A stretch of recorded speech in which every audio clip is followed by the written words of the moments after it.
이번 시간에 여러분들 교재 293페이지 이제 뭐가 나오죠? 여기 사업 시행에 위한 필요한 몇 가지 조치로서 첫 번째는 뭐였었다? 입찰하는 방법들. 어떤 계약을 입찰하는 방법은 원래는 일반 경제 입찰 같은 거로 한단다. 그 다음에 시공자 선정은 어떻게 할 것이냐. 이게 첫 번째 했었고, 두 번째가 주거환경 개선 사업과 재개발 사업에서만 이런 임시 거주시설을 설치하는 것과 관련된 내용들, 즉 철거되는 주택의 소유자 또는 세입자가 머물 수 있는 공간을 만들어줄 것 있었고, 세 번째가 이 정비 사업을 시행해서 필요하다면 수용 또는 사용도 가능하다. 이때 수용 또는 사용할 수 있다 그랬는데 여기서는 수용이란 말 대신에 무슨 말을 쓰고 있다? 취득이란 말을 쓰고 있습니다. 그래서 수용과 취득은 같은 말로 보시기 바랍니다. 그래서 원래 취득이란 말은 어디서 나오냐? 공익사업을 위한 토지 등의 취득 및 보상에 관한 법률 하고 해서 거기 취득이라는 말을 쓰고 있습니다. 그러니까 원래 취득은 두 가지 의미가 있어요. 협의 취득과 강제 취득으로 나눠집니다. 공익사업을 해서 필요하다면 개인들의 토지나 건축물 그 밖의 권리 등에 관해서 강제로 내가 살 수 있다 이거죠. 근데 그때 강제로 사기 위해서는 첫째 뭐부터 한다? 먼저 협의로부터 합을 하는 얘기입니다. 서로 상의해가지고 금액을 결정해가지고 얼마? 오케이? 그러자. 도장 찍는다. 얼마나 바람직합니까? 협의 취득이 원칙입니다. 근데 협의가 이루어지지 아니한다. 금액에 대한 게 서로 조정되지 않습니다. 그때는 뭐 할 수밖에 없다? 강제 취득에 들어갈 수밖에 없습니다. 그 강제 취득이 바로 뭐죠? 수용이란 말을 씁니다. 그래서 원래는 취득이란 말 속에는 두 가지 의미가 있어요. 협의 취득과 강제 취득했는데 그때 강제 취득을 뭐란다? 그걸 수용이란 말을 쓴단다. 그렇게 이해하시면 되겠습니다. 자, 그러면 여기서는 이제 토지 등의 수용 또는 사용이 가능하더라. 왜냐하면 이 정비사업도 무슨 사업이니까? 공익사업입니다. 정비사업은 그 안에 있는 토지 수익의 이익을 위한 목적이 아니고 노후불량 건축물을 철거하고 거기 도시 기능을 새로 회복하기 위한이라는 공익 목적을 위해서 시행되기 때문에 바로 필요하다면 수용 또는 사용할 수 있는데 이때 수용이란 말 대신에 취득이란 말을 여기서는 쓰고 있다는 거 그렇게만 이해하시면 됩니다. 그럼 어떤 경우에 취득 또는 사용할 수 있죠? 정비구역에서 정비사업을 시행하는데 필요하다면 취득 또는 사용할 수 있다. 그래서 정비사업을 시행하기 위해서 필요하다면 수용할 수 있다. 상당히 광범위하죠.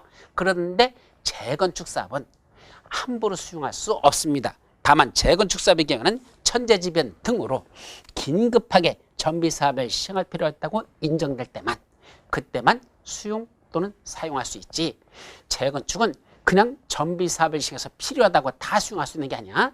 정비사업을 시행해서 필요하더라도 어떤 경우만 천재지변 등으로 긴급하게 정비사업을 시행할 필요가 있을 때 그때만 재건축에서는 수용 또는 취득이라는 게 가능하다라는 걸 조심합니다. 두 번째, 이 법에서 규정한 사항을 제외하고는 즉 수용 또는 사용에 관해서 이 정비법에서 특별한 규정을 두고 있으면 그걸 적용하면 되고 그런 규정이 있는 걸 제외하고는 나머지는 어디 있는 걸 적용한다? 공익사업을 위한 토지 등의 취득 및 보상에 관한 법률 바로 공익사업법에 있는 걸 준용하면 되죠. 그럼 이 법에만 있는 특별한 취득에 관한 수용에 관한 특별한 규정이 있을까? 예, 그걸 뭐라죠? 특례, 특별한 예외가 있습니다. 근데 그거 들어가기 전에 293페이지 맨 밑에 심학습이라는 게 있죠. 정비사업 시행에 따른 손실보상의 기준 및 절차라는 게 있어. 그래서 이 수용에 따른 그런 손실보상을 해야 되는데 그때 동그라미 2번이 핵심 내용입니다. 정비사업으로 인한 영업의 폐지 또는 휴업에 대하여 손실을 평가하는 경우 그 영업의 휴업기간은 4개월 이내로 한다. 따라서 이 사람들이 장사를 하다가 그만둔다면 이 사람들에게 휴업 손실금을 줘야 되는데 그거 몇 개월 기준한다? 원래는 4개월치만 주겠다는 얘기입니다.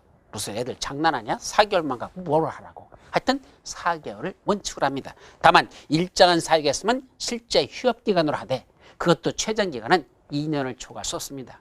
따라서 원칙은 4개월치에 대한 휴업 손실보상금을 드리고 다만 최장 2년까지 주는 경우도 있다. 이렇게만 정리하시고 다음 페이지에 보시면 동그라미 3번하고 4번 영업손실을 보상하는 경우 또는 주거이전비를 보상하는 경우 어느 때를 기준으로 할 것이냐.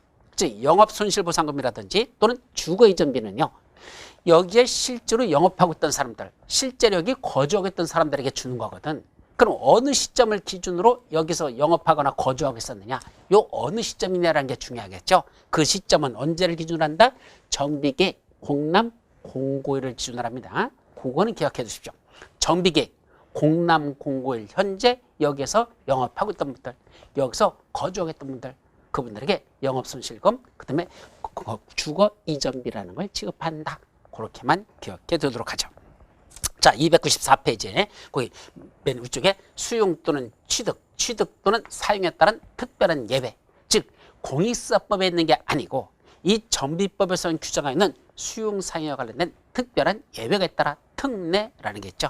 자, 몇 가지? 거기 일단 4가지가 나오는데 이 중에 3가지까지만 기억하세요. 첫 번째, 사업인접 및 고시의 의제. 이건 여러 번 나왔었죠.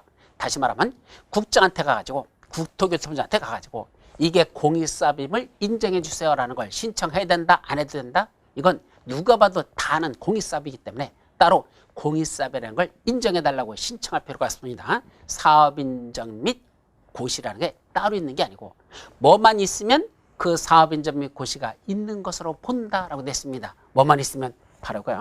사업시행계획 인가 고시가 있으면 그때부터 뭐한 것으로 본다? 사업인정 및 고시가 있는 것으로 본다라는 게 첫 번째. 그래서 사업시행계획 인가고시가 있으면 그때부터 사업인정 및 고시가 있는 거로 보죠. 다만 사업시행 인가권자는 누구죠? 인가해 준 사람이 바로 시장군수 등입니다. 그래서 시장군수 등이 사업시행 인가권자니까 만약에 시장군수 등이 쥐들이 직접 사업시행자라면 자기가 자기한테 셀프 인가 내줄 필요가 없잖아. 그럼 이 시장군수 등은 뭐 한단다? 바로 이거 사업시행계획서를 지가 작성한 걸 가지고 뭐만 하는 순간? 고시하는 순간. 그 시장군수 등이 사업시행자라면 자기는 사업시행계획서를 지가 작성해서 고시하는 순간 그때부터 사업인정 및 고시가 있었던 것으로 보고 있는 것으로 보고 그 나머지 사업시행자들은 시장군수한테 사업시행계획 인가고시가 있을 때 그때부터 사업인정 및 고시가 있는 것으로 봅니다. 첫 번째고. 두 번째, 재결 신청 기간. 즉 협의가 안 되면 보상 협의가 안 되면 관할 토지 수용료에다 금액 정해 주세요 라고 신청해야 되죠. 그거 언제까지 해야 됩니까?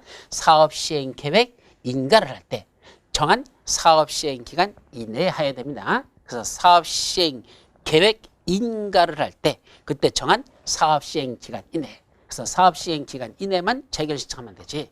사업 인정 및 고시가 있은 날로부터 1년 이내에 해야 된다라는 그 공익사업법에 있는 규정은 여기서는 적용하지 않습니다. 세 번째, 대지 또는 건축물을 무할수에 됐다 현물 보상하는 경우도 있습니다. 원래는 수용에 따른 보상비는 현금으로 드리는 게 맞는데 현금으로 드리는 게 아니고 뭐로 준답니까? 그때 현물 보상. 나중에 조성되는 대지 또는 건축물을 주겠다라는 게 현물 보상도 할 수 있는데 언제부터 할 수 있죠? 준공인가 이후에도 할 수 있다. 예, 준공인가 받은 이후에도 현물 보상하는 게 가능하다라는 거. 그것까지만 기억하시고 네 번째 너는 용적률에 관한 특례해서 용적률을 완화시켜주는 게 있는데 거기까지는 외우지 마십시오. 자, 295페이지에 동의 여부 회답 및 매도 청구라는 게 있죠. 거기 동의 여부 회답 및 했는데 회답 촉구라고 쓰시죠. 그러다가 동의 여부 295페이지 맨 위에 동의 여부 회답 촉구 및 매도 청구라고 표현하십시오. 회답이라고 쓰지 말고 회답 촉구 및 매도 청구라는 표현을 쓰죠. 자, 이건 무슨 사업에서? 원칙적으로 재건축 사업의 사업 시행자야. 재건축 사업을 하는 사업 시행자는 언제부터 사업 시행 계획 인가의 고시일 고시가 있었는 날부터 며칠 내? 30일 내. 사업 시행 인가의 고시가 있었죠. 그로부터 30일 이내에 다음 같은 두 사람에게는 조합 설립 또는 사업 시행자 지정에 관한 동의 여부를 회답할 것을 서면으로 촉구하여야 합니다. 그래서 다음 두 사람이 누구죠? 첫째, 조합 설립에 동의하지 아니하신 분들. 예, 조합 설립에 동의하지 않은 분들. 재건축 사업에서는 누구만 조합원이죠? 재건축 사업에 동의하신 분들만 조합원입니다. 그럼 동의하지 않은 분들은 조합원이 아니거든요. 그럼 그 사람들은 원래는 뭐죠? 매도 청구 대상이에요. 야, 너는 조합원이 아니니까 네가 갖고 있는 토지 건축물을 팔고 너 여기 떠나. 팔고 떠나. 매도 청구 대상이죠. 그런데 매도 청구를 하기 전에 며칠 내에 사업 시행계 인가의 고시로부터 고시가 있은 날부터 30일 내에 그 사람들에게 다시 너 이거 조합 설립에 동의할 거니 안 할 거니 이에 대한 동의 여부를 회답할 것을 서면으로 촉구해야 된다. 예, 조합 설립에 동의하지 않았다고 해서 무조건 매도 청구 대상이 되는 게 아니고 일단은 한번 확인하는 절차를 거치자는 얘기야. 그래서 30일 내에 당신 동의할 겁니까? 안 할 겁니까? 라는 회답을 촉구하는 걸 먼저 합니다. 또 하나 있죠? 공공시행자 시행사유 중 시장군수 등 토지주택공사 등 또는 신탁업자의 사업시행자 지정에 동의하지 아니한 사람들. 이건 260페이지로 한번 다시 돌아갑니다. 여러분들 쭉 돌아가서 260페이지 가보십시오. 260페이지 거기 보면 재개발사업, 재건축사업의 공공시행자라는 게 나올 겁니다. 그 공공시행자 쪽에서 박스 속에 있는 것 중에서 맨 밑에 쪽에 사, 가나다라 마바 사 했을 때 사라는 조항에 들어가 보십시오. 사에 가보면 그건 뭐에 가는 거죠? 시장군수 등이 자기들이 직접 사업을 시행하는데 조합을 설립하는 게 아니라 시장군수들이 지가 직접 할 수 있는 경우가 있더라. 또는 토지주택공사 등이나 또는 아까 말한 그 건설업자 또는 등록사업자 같은 사람들 있죠? 그 사람들을 사업시행자로 지정해서 할 수 있는 이런 경우가 있더라. 어떤 경우입니까? 그 중에 사가 뭐죠? 해당 전비구역의 국공유지 면적 또는 국공유지와 토지주택공사 등이 소유한 토지를 합한 면적이 전체 토지 면적의 2분의 1 이상이더라. 자, 전체 토지 중에서 국가나 지방자치나 그런 토지주택공사 등이 갖고 있는 땅이 전체 면적의 2분의 1 이상이 되더라 얘기입니다. 이상으로서 토지 등 소유자의 과반수가 시장, 군수 등 또는 토지주택공사 등을 사업시행자로 지정하는 것에 대해서 동의를 하더라는 얘기입니다. 그래서 전체 땅의 공공용지가 50% 거기서 이제 2분의 1 이상, 그래서 50% 이상이 되고, 근데 토지 등 소유자 과반수가 누가 해도 좋다고? 시장, 군수 등이 사업시행자 되는 것에 대해서 동의를 해줬다면 그때는 누가 한다? 조합을 설립하지 않고 시장, 군수 등이 직접 사업시행자가 될 수 있다는 얘기입니다. 이때 과반수만 동의하면 된다고 그랬잖아. 그럼 나머지 동의하지 아니한 사람들 있잖아. 그분들에게는 뭐 하자? 다시 한번 확인하라는 얘기입니다. 야, 시장, 군수가 하는 것에 대해서 너 그 당시 동의 안 했는데 진짜 동의 안 할 건지 다시 한번 회답 좀 해주십시오 라고 사업시행계획 인가의 고시일로부터 30일 이내에 다시 한번 그 의사를 묻는 걸 동의 여부를 회답할 것을 서면으로 촉구해야 된다. 이게 서면 촉구를 한 거야. 물어보라는 얘기입니다. 당신 조합 설립에 동의하지 않았잖아. 계속 안 할 거야? 아니면 이제 인자는 동의할 거야? 한번 물어보라는 얘기입니다. 언제?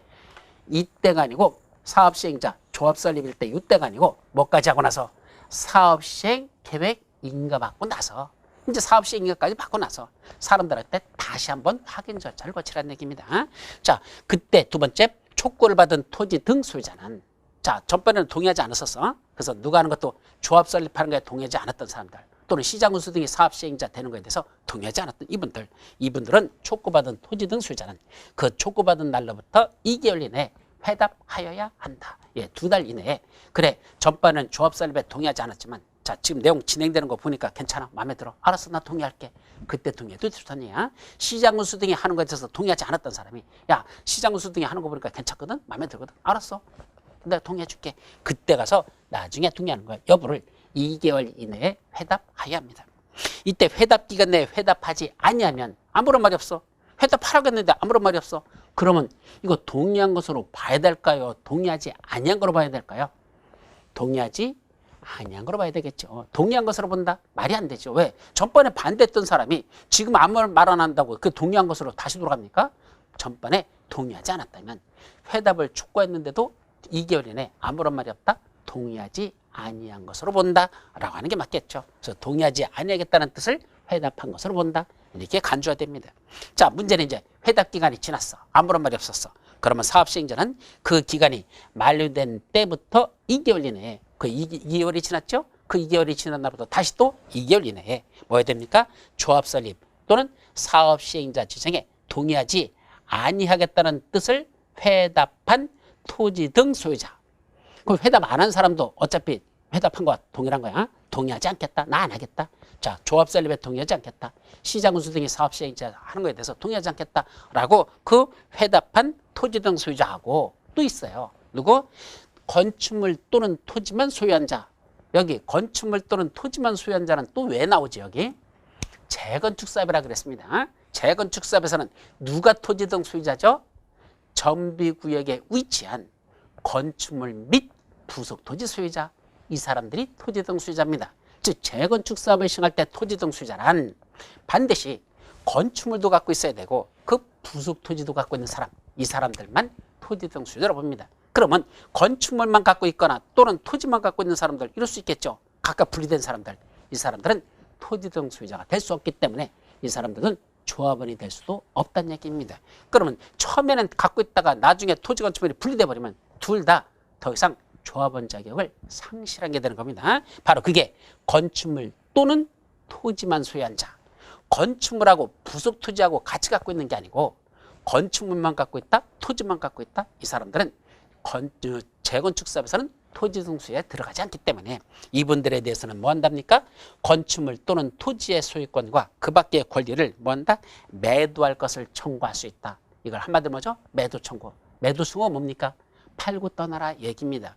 자, 너는 더 이상 자격이 없기 때문에 이 토지 건축물을 가질 자격이 없기 때문에 팔고 떠나라. 이걸 매도 청구라고 변한다는 거. 그렇게 새겨 들으시면 됩니다. 이거는 강제성을 갖는다 그랬습니다. 매도 청구는 강제성인 거야. 따라서 안 팔어. 그래도 안 됩니다. 안 팔어 그러면 어떻게 되죠? 법원에다 소송 제기해요. 매도 청구 소송이라는 걸 제기합니다. 그럼 그때는 뭘 결정하는 거죠? 팔아야 되느냐 안 팔아야 되느냐 이걸 결정하는 게 아니고 법원에서는 파는 건 확실해. 어차피 너는 자격이 없기 때문에 저 사람한테 팔아야 돼. 파는 건 확실해. 다만 가격을 얼마를 할 것인지 그 가격만 결정해주는 당사자 소송이라는 걸 제기하는 겁니다. 이게 바로 매도 청구 소송이라고 한단다. 권리 들어가는 거죠. 자, 여기까지가 이제 네 번째고, 다섯 번째가 재건축 사업 등의 용적률 완화 및 소형주택 건설 등이라고 되어 있죠. 자, 이거는요 내용이 참 많은데 시험 문제가 날 듯 하면서 최근에 안 나오고 있거든요. 그래서 한 번은 날 줄 알고 있는데 아직 안 납니다. 내용은 많은데. 그래서 시험 문제가 출제가 거의 안 되고 있기 때문에 그냥 핵심적인 것만 정리하고 넘어가자. 이게 무슨 얘기냐면 여러분들 다음 페이지에 보시면 296페이지 맨 위에 296페이지 맨 위에 수도권 과밀억제권역에서 시행하는 재개발 사업하고 재건축 사업. 어디에서만? 수도권에 있는 과밀억제권역이야. 그러면 이제 그것도 그림으로 그려볼까요? 자, 여기다 보자. 자, 이게 수도권입니다. 수도권 중에서 이게 무슨 지역이다? 과밀억제권역. 우리 그림에서 과밀억제권역 하면은 기억납니까? 수도권은 3개 권역으로 나눈다 그랬었죠. 그래서 서울, 인천 쪽으로 이래서 이렇게 옆으로는 과밀억제권역. 그 다음에 저쪽 위쪽, 북쪽하고 남쪽 쪽으로 뭐죠? 성장관리권역. 동쪽으로는 자연보전권역. 그래서 과밀억제권역, 성장관리권역, 자연보전권역 이렇게 3개 권역으로 나눠지는데 그중에 수도권 과밀억제권역 안에서 무슨 사업이 시행된답니까? 여기 재개발 사업을 시행한단다. 재개발 또는 재건축 사업을 시행한답니다. 근데 이때 재개발 재건축 사업은 아무 데나 시행되는 게 아니라 그중에 특히 무슨 지역에서만 주거지역에 한정된다 그랬습니다. 그래서 여기에는 전부 다 용도지역상은 주거지역이지 상업지역이나 공업지역이나 그 밖에 다른 지역들은 안 됩니다. 그래서 재개발 재건축 사업은 그런 주거지역에서 시행되는 재개발 재건축 사업. 그럼 과밀억제권역 외의 지역에서는 여기는 저 과밀억제권역이 아니야. 과밀억제권역 외의 지역에서는 어디에서만 자 시도조례가 정하는 다 하는 건 아니야. 시도조례에서 지정하는 정하는 지역들만 그중에 여기서 재개발 재건축 시도조례가 정하는 재개발 사업을 시행하는 지역 재건축 사업을 시행하는 그 지역에서만 이렇게 둘로 나눠져요. 그래서 과밀억제권역에서는 주거지역에서 시행되는 재개발 재건축 사업 다 들어가고 과밀억제권역 외의 지역에서는 무돈 재개발 재건축이라고 다 되는 게 아니고 재개발 재건축 중에서도 시도조례가 정하는 지역에서만 여기입니다. 거기서 뭘 하자는 얘기야? 자, 여기서 재개발 재건축이나 사업을 시행하면 정비사업이니까 정비사업에서 용적률은 몇 퍼센트 이루어지느냐라는 건 원래는 정비계획에서 정한 용적률을 합니다. 정비계획에서 정한 용적률이 예를 들면 다 마찬가지로 여기 200% 이하로 져라라고 돼 있다 가정하자. 그럼 정비계획이라는 게 우리 사업을 시행할 때 사업용어 정비구역으로 지정되기 전에 수립하는 게 정비계획이죠. 이 정비계획대로만 사업을 시행해야 되거든요. 따라서 정비계획에서 용적률 200% 이하로 져라라고 했으면 여기서는 다 200% 이하로만 정비사업을 시행해야 된다 이 소리입니다. 용적률은 200% 이하만이죠. 그런데 정비계획 200% 이하로 짓는 게 아니고 몇 프로까지 봐주겠대? 예, 법적 상한 용적률. 이때 법적 상한 용적률이란 말이 나오죠. 이게 무슨 말이죠? 우리 도시 및 국토 이케미 이용에 관한 법률에 가보면 그 법령에서 정한 용적률이 있습니다. 최대 용적률. 예를 들면 주거지역 하면 최대 얼마까지 가능하죠? 준주거지역은 500%까지 용적률 가능 안 하잖아요. 그죠? 3종 일반 주거지역은 300%까지. 그러다 보니까 예를 들면 여기가 3종 일반 주거지역을 하자. 그럼 용적률이 최대 얼마까지죠? 300%까지 가능한 것이 법에서 정한 법적 상한 용적률입니다. 근데 정비계에서는 300% 안 된대. 여기는 200%까지만 져라 라고 됐다는 얘기입니다. 그러면 정비계획대로 원래는 용적률 200%만 져야 돼요. 그런데 아니래. 법적 상한 용적률까지 허용해 주겠대. 야 300%까지 짓도록 허용해 주겠대. 그럼 얼마가 늘어난 거야? 여기 100%가 용적률이 증가하겠죠. 100% 이게 증가한 용적률이 되더라는 얘기입니다. 그럼 용적률 100%가 증가한 거 이거 자기들 아파트 짓는 분양주택만 다 그렇게 지으면 될까? 안 된다는 얘기입니다. 여기는 공공 장기 임대주택을 지으라는 얘기입니다. 이거 100% 용적률 증가했죠? 이 중에 둘로 나누지. 그 중에 일부는 자기들 분양주택 짓는 데다가 일부 더 용적률 증가시켜서 분양하는 걸 더 늘리라는 얘기고 나머지 일부는 뭘 짓한다나 자기가 장기 임대주택을 의무적 20년 이상 되는 장기 임대주택 짓는 걸 의무적으로 져라 이 소리입니다. 그래서 이 임대주택 짓는 건 누가 가져간다? 시도사, 시장운수들이 지들이 가져가가지고 지들이 그걸 이 장기 임대주택으로 쓰겠답니다. 다시 말하면 요 안에서 하나만 끄집어내자. 자, 여기서 원래는 용적률 몇 프로 줘야 돼? 용적률 200%만 줘야 된다고 가정해봐. 그럼 용적률 200%다. 이제 예를 들면 이게 용적률 200%짜리 지었다 가정하죠. 근데 아니래. 용적률 몇 프로 지래? 300%까지 짓도록 해주겠대. 법에서 지으라는 최대한도까지 300%로 이렇게 짓도록 해주겠대. 그럼 이게 늘어난 거잖아. 용적률이 늘어났죠. 100%가. 그래서 원래는 200%였는데 300% 돼서 100%가 늘어났습니다. 그럼 늘어난 이 아파트 새로 더 짓는 거, 더 증가된 거 있죠? 요 중에 일부는 분양주택으로 져서 여기 있는 사람들이 분양을 하는 건 일반 분양하라는 얘기입니다. 그럼 일반 분양한 것만큼 수입이 더 들어오죠? 자기들 부담금이 낮아질 겁니다. 일부는 분양주로 쓰고 나머지 일부는 요 중에 일부는 뭐 쓴다? 이 속에 장기 임대주택을 중간에 끼워 넣으라는 얘기입니다. 그럼 장기 임대주택이 들어가는 것만큼은 그럼 분양주택이 아니고 임대주택이 되는 거죠. 그럼 이 아파트 단지는 결국 분양주택도 들어있고 임대주택도 들어가는 그런 식으로 짬뽕해서 그때 이 장기 임대주택은 누가 쓰겠다? 시장군수 등이나 시도사나 시장군수 등이 가져가서 쥐들이 그걸 가져가서 그걸 뭐 공짜로 가져간 건 아니야. 일부 비용은 지급합니다. 가져가서 쥐들이 임대주택으로 활용하겠다는 것. 그것이 바로 여기서 말하는 그런 제목 재건축 사업 등의 용적률 완화 및 소형주택 건설이란다. 그럼 이때 요 임대주택으로 쓰겠다는 요것들은 무슨 주택이다? 다 소형주택으로만 칠하고 됐습니다. 자, 그럼 한번 보자. 296페이지에 소형주택 의무건설이라고 돼 있죠. 거기 두 번째 줄 마지막에 보면 주거전을 먼저 60제부터 이하되는 소형주택을 건설해야 된단다. 바로 요거 짓는 건 바로 주거전을 먼저 60제부터 이하되는 무슨 주택? 소형주택을 여기다 의무적으로 건설하도록 됐단다. 그것이 첫 번째고요. 그 다음에 소형주택 얼마큼 지어야 될까? 그 비율이 바로 296페이지 가운데 박스 속에 있는 각 지역마다 과밀억제 권역에서 시행하는 재건축 사업의 경우 또는 재개발 사업의 경우 과밀억제 권역 외 지역에서 시행하는 재건축, 재개발 사업 그 네 가지로 나눠가지고 각각 일정 비율 이상을 저 증가된 용적률 있죠? 저 100% 증가한 용적률의 비율이야. 일정 비율 이상을 저런 60제부터 되는 소형주택을 의무적으로 져라 이 소리입니다.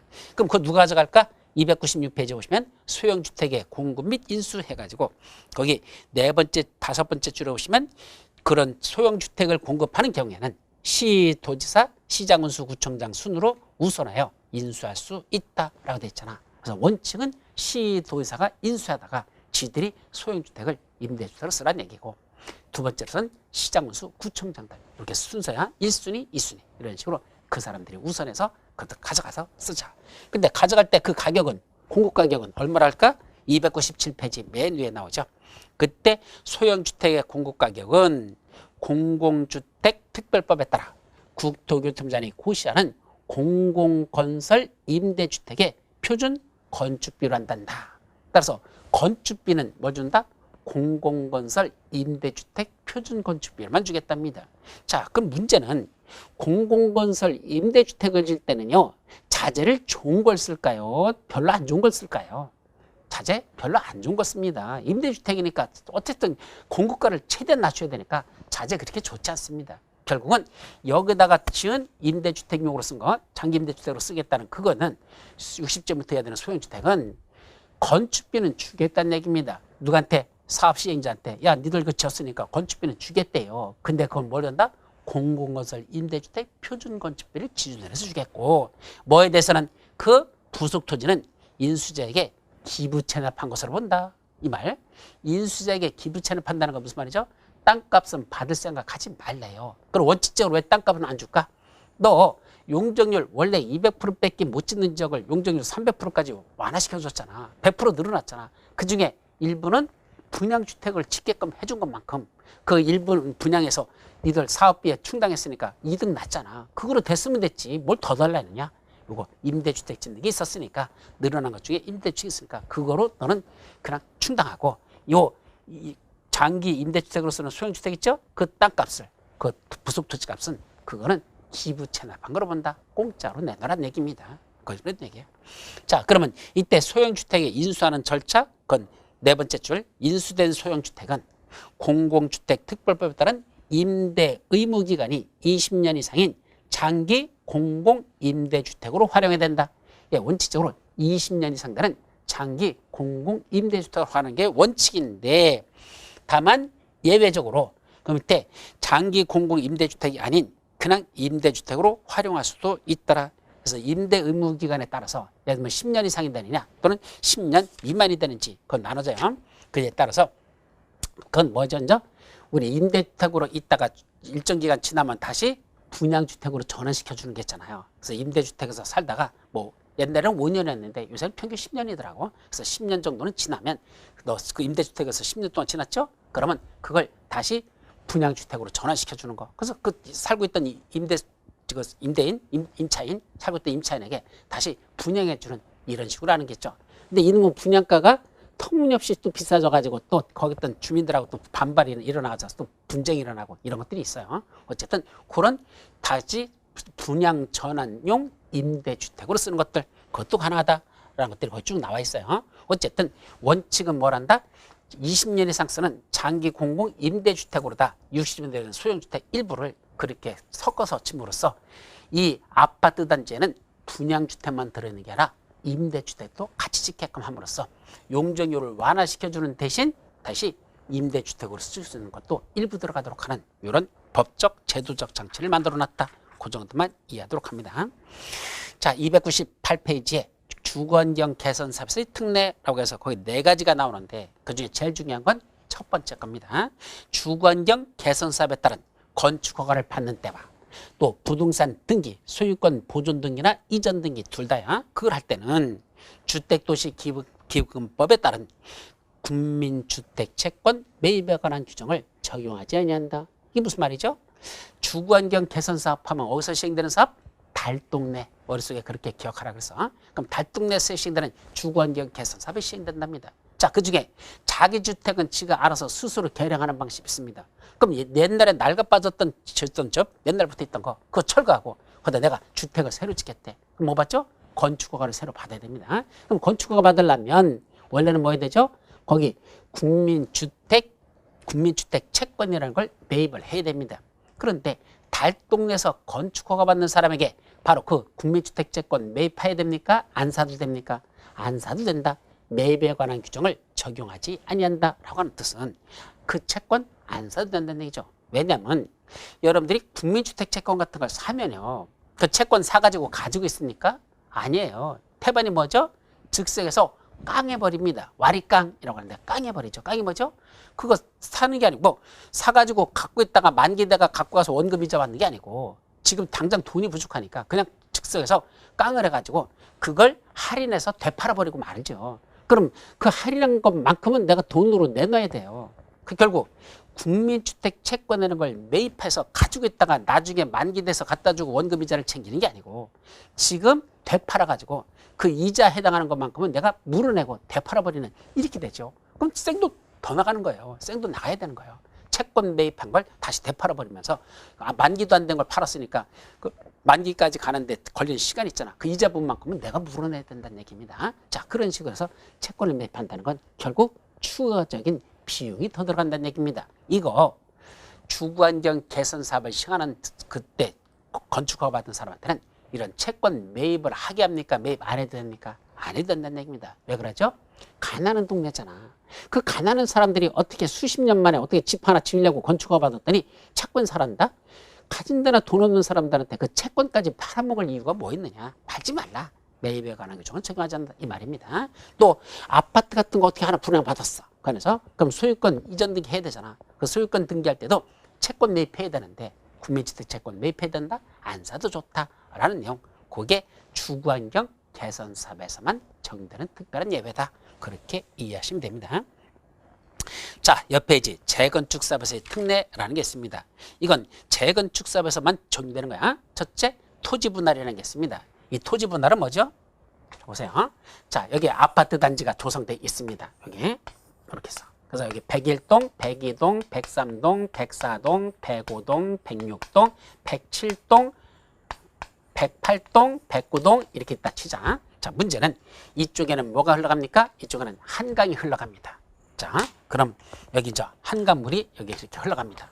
그럼 조망권은 어디에 형성돼 있죠? 바로 앞에 있는 요 3개동, 요 3개동은 바로 조망권이 형성돼 있습니다. 한강이 내려다 보이는 아주 경치가 끝내주는 장소죠. 근데 문제는 재건축 사업을 시행하게 되면 이거 부셔버리고 새로 짓게 되면요. 여기 있던 사람들에게 다시 여길 줍니까? 아니야. 원칙은요. 자기가 있던 자리, 제자리를 주는 게 아니고 뭐 한단다? 보통은 추천 방식으로 해버립니다. 조건이 똑같다면 다시 뺑뺑이를 돌려버려요. 그래서 당첨되는 대로 줍니다. 그러면 여기 있던 사람들은 다시 여기 당첨된다면 잘해야 제자리입니다. 본전이죠. 반면에 여기 있던 사람이 저 뒤를 분양받아서 새로 짓는데 여기 분양받아서 이쪽으로 들어간대. 그러면 조망권이라는 걸 상실해버리겠죠. 물론 평가받을 때는 조망권이 있는 것만큼 그 감정평가액이 더 높아지는 건 사실이지만 돈 가지고 있는 사람한테는 무슨 지금 뭐 몇 푼 더 늘어나는 게 중요한 거야? 그게 아니고 조망권이 중요하거든. 그러다 보니까 여기 있는 사람들은 잘해 본전이고 나중에 뽑기 잘해가지고 다시 조망권 있는 데를 받으면 다행이지만 여기 있던 사람들이 뒤쪽으로 떨어질 것 같으면 그 사람들은 싫겠죠. 그럼 결국 누구는 반대한다? 이 앞에 있는 3개동은 재건축하는 걸 반대버립니다. 그리고 뒤에 있는 6개동, 하나, 둘, 셋, 넷, 다섯, 여섯, 6개동 있죠. 이 사람들은 재건축 해요 라고 해서 이 사람들은 절대적으로 찬성하는데 앞에 있는 이 3개동은 안 하겠다는 얘기입니다. 근데 문제는 이 재건축 사업이라는 건 주택단지 안에서의 재건축 사업은 주택단지 전체가 하려면 하고 말라면 하는 거지. 무슨 리모델링처럼 한 개동만, 2개동만 리모델링 하는 거 그거와는 다르다는 얘기입니다. 따라서 리모델링은 한 개동만도 할 수 있겠지만 재건축은 주택단지 전체가 하려면 하고 말라면 해야 됩니다. 그래서 우리 주택단지 전체를 하려면 각 동별 구분 수요자 과반수의 동의를 받아라 라고 돼 있잖아.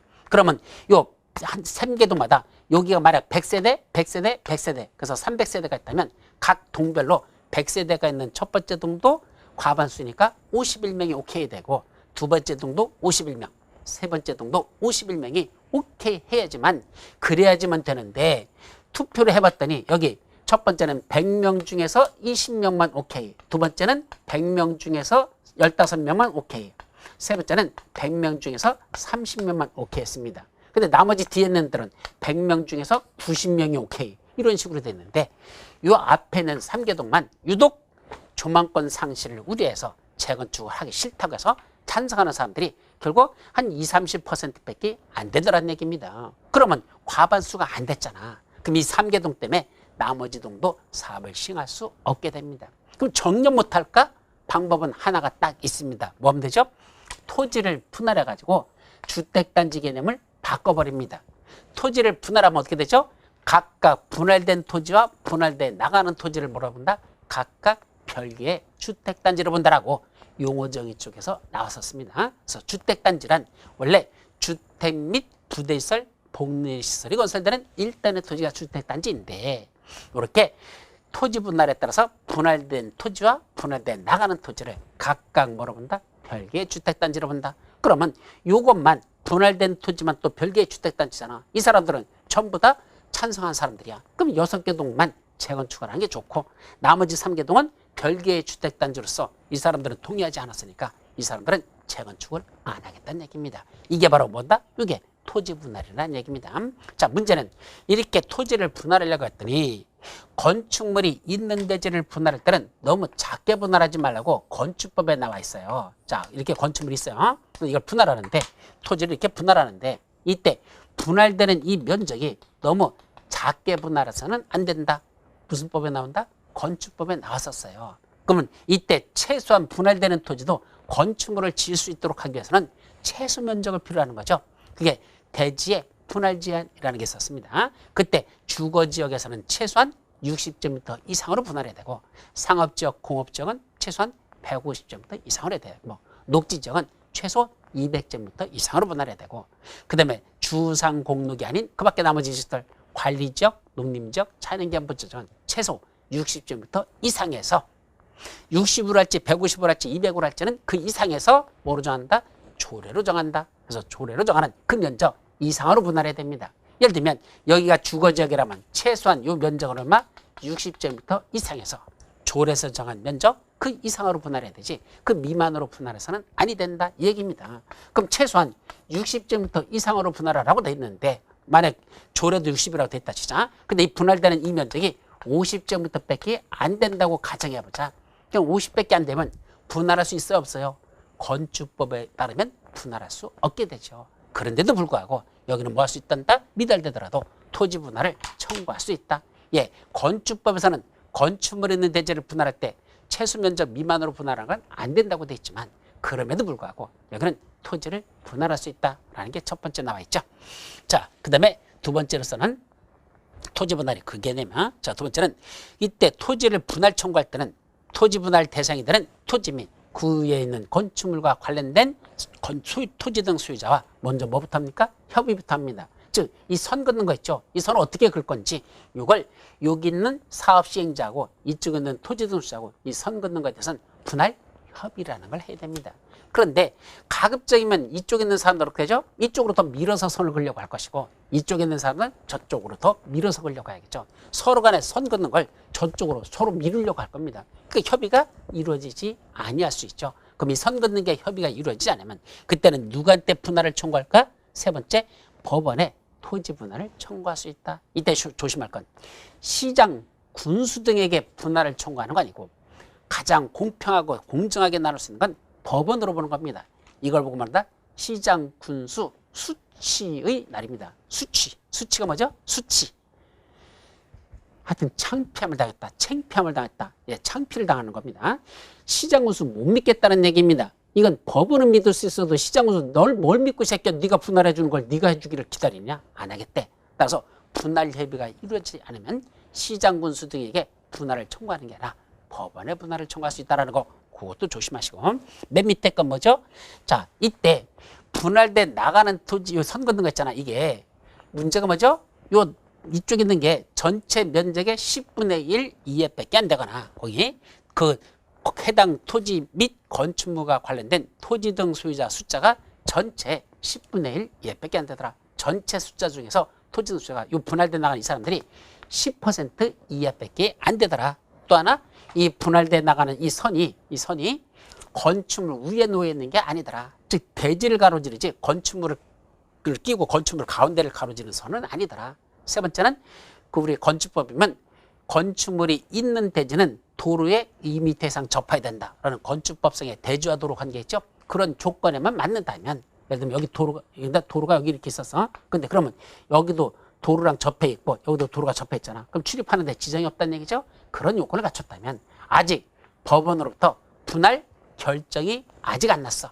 그러나 분할되는 건 확실하다는 뜻입니다. 그래서 얼마 되지도 않고 이때 분할되는 건 확실하다면 아직 법원으로부터 분할 결정이 없었어도 그래도 일찌감치 뭘 낼 수 있습니까? 조합 설립 인가도 받을 수 있고 사업 시행 계획 인가도 받을 수 있단다.